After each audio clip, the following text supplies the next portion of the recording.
जळगावमध्ये एका मोठ्या चोरीच्या घटनेचा धक्कादायक प्रकार समोर आला आहे। भाजपचे आमदार एकनाथ खडसे यांनी सांगितले की त्यांच्या घरात नियोजनबद्ध चोरी झाली आहे। खडसे म्हणतात की चोरी होण्यापूर्वी घराच्या बाहेरचे पथदिवे बंद करण्यात आले होते। सोने, रोकड, सीडी, पेन ड्राईव्ह आणि काही महत्त्वाची कागदपत्रे चोरीला गेली आहेत। खडसेंच्या मते चोरीला गेलेली कागदपत्रे एका गैरव्यवहाराशी संबंधित होती, त्यामुळे चोरीचा उद्देश समजून घेणे महत्त्वाचे आहे। त्यांनी पोलीस प्रशासनावर गंभीर आरोपही केले। ते म्हणाले, माझ्या बेडरूम मधील महत्त्वाची कागदपत्रे कोणाला तरी माहित होती, तीच कागदपत्रे चोरीला गेली आहेत। पेन ड्राईव्ह मध्ये गाणी होती, परंतु सीडी महत्त्वाच्या होत्या आणि वैयक्तिक स्वरूपाच्या असल्यामुळे त्याबद्दल मी सविस्तर बोलू शकत नाही। ही घटना जळगावमध्ये नागरिकांमध्ये चिंता निर्माण करत आहे। पोलीस प्रशासन सध्या पुढील तपास करत आहे आणि चोरीच्या घटनेमागील कारणे उघड करण्याचा प्रयत्न करत आहे। सीसीटीव्ही मध्ये त्यांच्याकडे मोठ्या 3 बॅग आहेत असं दिसत आहे। वास्तविक हे मला जे मिळालं चांदी सोन्याचं साहित्य हे मला स्वरे कार्यकर्त्यांनी भेटीनिमित्त दिलेलं साहित्य आहे। ते का बॅग मध्ये लहानशा बॅग मध्ये सुद्धा बसू शकलेलं असतं। पण मला हे आश्चर्य वाटतं की या 3 बॅगांमध्ये त्याने घरातलं नेलं काय?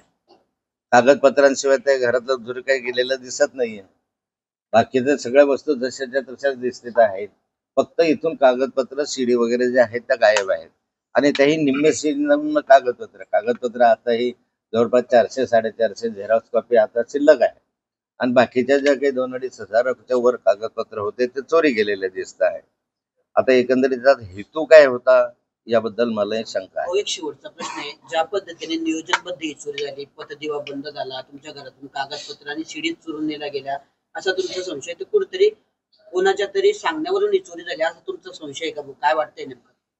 मी आज याच्याबद्दल काही भाष्य करणार नाही। मला वाटतं की ते अधिक शहाण आपलं काय म्हणतात की आगाऊपणाचं होईल, पण निश्चित त्याच्या संदर्भामध्ये कोणाचं काही हेतू होतं का, काय होतं हे पोलीस तपासामध्ये बाहेर येईल आणि पोलिसांना तपासासाठी जे काही आवश्यक असेल ते सहकार्य आम्ही करू।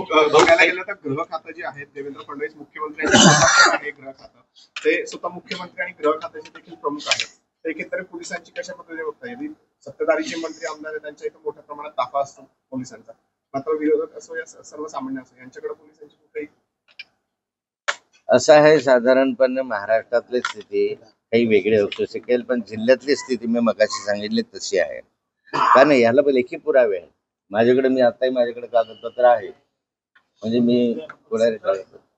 मी वारंवार पोलिसांना याच्या संदर्भामध्ये जे माझे कागदपत्र आहेत आणि मी पोलिसांना लेखी दिलेलं आहे। वर्षभरात त्यांचा 15-16 पत्र मी पोलिसांना दिलेलं आहे, जिल्हाधिकाऱ्यांना दिलेलं आहे। त्याच्यामध्ये कुठलीही सुधारणा होत नाही, म्हणून मी या निष्कर्षापर्यंत आलो की या जिल्ह्यामध्ये कायदा सुव्यवस्थेला पोलिसच मदत करता की काय असं चित्र आहे।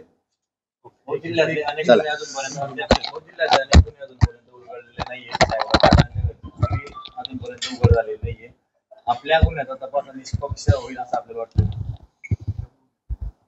साधारणतः असं वाटतं की पोलीस याचा तपास करतील, निष्पक्षपणे करतील। कारण आमदार, खासदार, मंत्री यांच्या घरी ज्यावेळेस चोऱ्या होतात तर पोलिसांना असं वाटते की हा जरा प्रतिष्ठेचा विषय आहे। सर्वसामान्य माणसाच्या घरी चोरी झालं तो वेगळा आणि एखाद्या आमदार VIP कडे चोरी झालं ते वेगळं असं पोलिसांना वाटतं।